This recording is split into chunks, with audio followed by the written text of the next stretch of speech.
Imagine turning 13 years old and finding out your father has already chosen the person you will marry.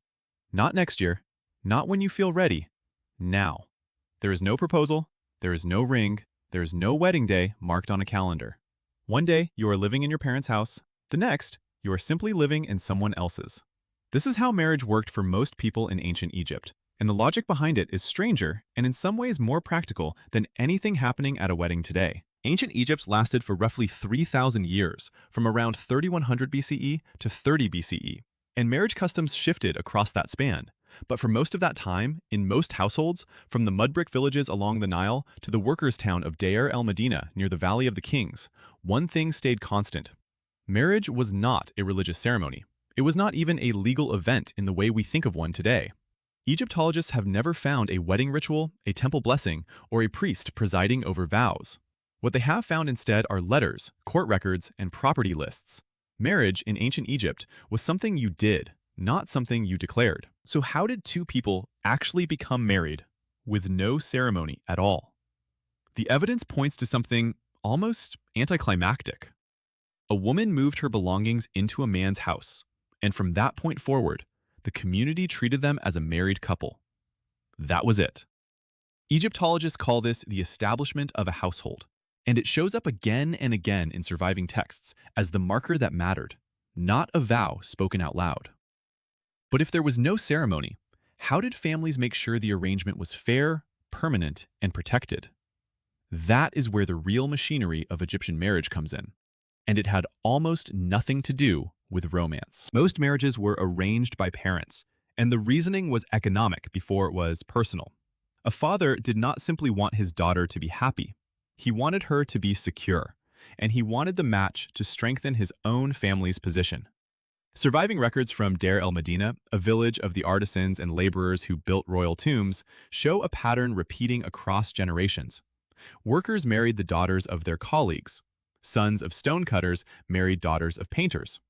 Families who worked side by side in the Valley of the Kings quite literally wove their households together, generation after generation, until entire villages were held together as much by marriage as by profession. This was not accidental. Keeping skilled trades and property within a tight network of families protected everyone's livelihood. A daughter married well was not a romantic outcome. She was an investment that paid dividends for decades. And this is where the age at marriage becomes uncomfortable to sit with, but important to understand honestly. Evidence from skeletal remains and administrative texts suggest many girls married in their early to mid-teens, sometime after their first menstrual cycle, while men typically married later, often in their late teens or 20s, once they had an established trade or income. This gap was not considered unusual or cruel by the standards of the time. It reflected a simple calculation. A man needed the means to support a household before he started one. A woman was considered ready once she was biologically capable of bearing children, since children, particularly sons, were central to a family's long-term security. There was no framework in ancient Egyptian thought for childhood as a separate, protected life stage the way we understand it now. You would have felt this shift not as a single dramatic event, but as your entire daily rhythm reorganizing itself almost overnight, from your mother's household to a husband's. Here is where many people expect the story to take a strange turn, because the popular image of Egypt is full of brothers marrying sisters. And it is true, but only for a tiny, specific slice of Egyptian society. Sibling marriage was documented among the royal family, and later among some elite households, most famously in the Ptolemaic period after Alexander the Great's conquest, when Greek-descended rulers like Cleopatra's dynasty adopted the practice to keep the crown and its wealth entirely inside the bloodline. For ordinary Egyptians, sibling marriage was not the norm. Contracts, tax records, and family trees pulled from thousands of ordinary households show cousins marrying cousins far more often than siblings marrying siblings, and even that was just one option among many, not a rule.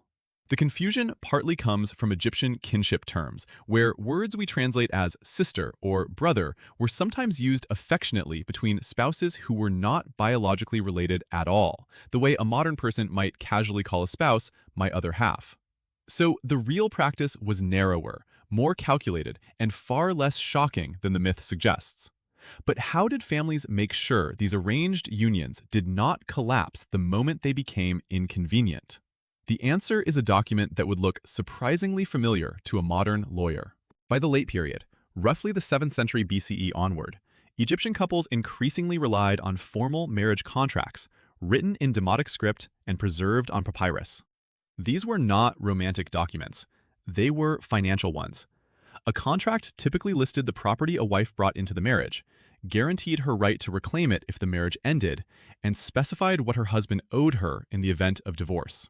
This detail surprises most people because divorce in ancient Egypt was remarkably accessible for both men and women and did not require scandal, guilt, or a lengthy legal battle. A marriage could simply be dissolved when it stopped working, and the woman kept the property that was legally hers from the start. In a world with no romantic courtship, no dating, and no say in choosing your own spouse, the contract functioned as the real safety net. It was not about love. It was about making sure a woman was not left with nothing if the arrangement her father built for her fell apart. None of this means personal affection was absent. This is the deeper layer beneath the practical surface. Egyptian love poetry, especially from the New Kingdom period, around 1300 to 1100 BCE, has survived on papyrus and ostraca, fragments of broken pottery used as scrap writing material. And it is startlingly tender. Lovers describe longing for each other by name, comparing a beloved's presence to cool water on a hot day, or describing lovesickness as a physical illness that no doctor could cure. So affection clearly existed, and clearly mattered to people even inside a system that arranged their unions for them. The two things were not seen as contradictory. You could be placed into a marriage by your parents' calculations, and still, over years of shared work, shared meals, and a shared household, come to genuinely love the person standing beside you. Egyptian art from tombs across the New Kingdom backs this up, showing husbands and wives seated close together, arms around each other's shoulders, painted not as formal strangers, but as a unit that clearly belonged together by the time the portrait was made. There was also a practical dimension to all of this that had nothing to do with romance or property, and everything to do with survival. Ancient Egypt was, for almost its entire history, an agricultural society built around the Nile's yearly flood. A household needed labor. Children worked fields, tended animals, ground grain, and eventually cared for aging parents, since there was no retirement system, no pension, and no state safety net waiting for you in old age. Your children were your old age plan. This is part of why marrying early mattered so much to families, and why a daughter's fertility was treated as an economic asset rather than a personal milestone. A couple who married and had children quickly was a couple who had begun building the workforce and the caretaking system their own future depended on. Seen this way, the urgency behind early marriage looks less like cruelty for its own sake, and more like a society with no safety net making the only calculation available to it. This same logic explains why status mattered so much in choosing a match, and why families rarely reached far outside their own social layer. The Instruction of Ankh-Shushank, a collection of proverbs and practical wisdom written in Demotic script, likely composed sometime in the late period, offers advice for daily living, including guidance on choosing a wife wisely and being cautious of one who might bring shame or financial ruin to a household. Texts like this were copied and circulated for generations, suggesting that choosing a spouse carefully was considered a skill, almost a craft, something a father was expected to get right, the way he might carefully select tools for his trade. A poor match was not just a source of personal misery. It was a threat to the family's reputation and its economic future, which is exactly why fathers, not the couple themselves, were trusted to make the decision. Not every marriage was arranged with cold calculation, though, and here the evidence gets more human. Village records from Deir el-Medina occasionally preserve something closer to gossip than law. Disputes between neighbors, accusations of adultery, complaints brought before the local court about a spouse's behavior. These documents exist because marriage in Egypt, informal as it was in ceremony, was taken extremely seriously as a social contract once it existed. Communities policed it. A man who mistreated his wife, or a woman accused of infidelity, could find herself the subject of a formal hearing before the village elders, the same body that settled disputes over stolen tools or unpaid wages. Marriage, in other words, was not a private matter tucked away inside a household. It was a public arrangement the whole village had a stake in protecting. There is a modern mirror here worth sitting with. Today, Most of us think of marriage as the end point of a search we conduct ourselves, built on attraction and compatibility we discover on our own terms. In ancient Egypt, that search was largely done for you by people who had a financial and social stake in the outcome. But look closer, and the underlying goal was not actually so different. Egyptian parents were trying to solve the same problem every parent still worries about today. Will this person be able to support a family? Will this match hold up under pressure? Will my child be protected if things go wrong? We have simply moved that calculation from a father negotiating a contract to individuals negotiating it themselves. One dating profile, one long conversation, one slow decision at a time. The instinct underneath is the same. Only the method changed. Divorce deserves a second look too, because it reveals just how unsentimental and in some ways how fair the system actually was. Unlike many ancient legal traditions, Egyptian divorce could be initiated by either the husband or the wife, and neither party needed to prove wrongdoing or endure a lengthy trial. What mattered was the paperwork drawn up at the start of the marriage.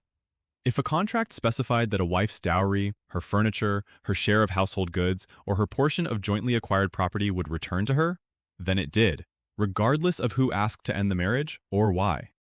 This meant a woman was rarely trapped in a marriage purely out of financial fear, because leaving did not automatically mean leaving with nothing.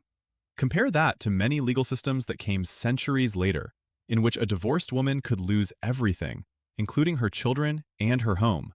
And ancient Egypt starts to look less like a rigid patriarchal machine and more like a society that had quietly worked out, through centuries of trial and error, that protecting a wife's property protected the stability of the household overall. So picture that 13-year-old again, moving her belongings into a stranger's house because her father decided it was time. It is easy to see only the loss of choice in that moment. But inside that same system was a legal document guaranteeing her property, a village that would treat the union as real without a single ceremony. And, if the surviving poetry and tomb paintings are honest witnesses, a real chance that affection would grow anyway, slowly, the way it often does when two people are simply asked to build a life side by side. A night with no proposal, no ceremony, and no choice at all was not a hardship story to the people living it. It was simply how you became a family. And it is stranger, harder, and in its own quiet way, smarter than you might have expected.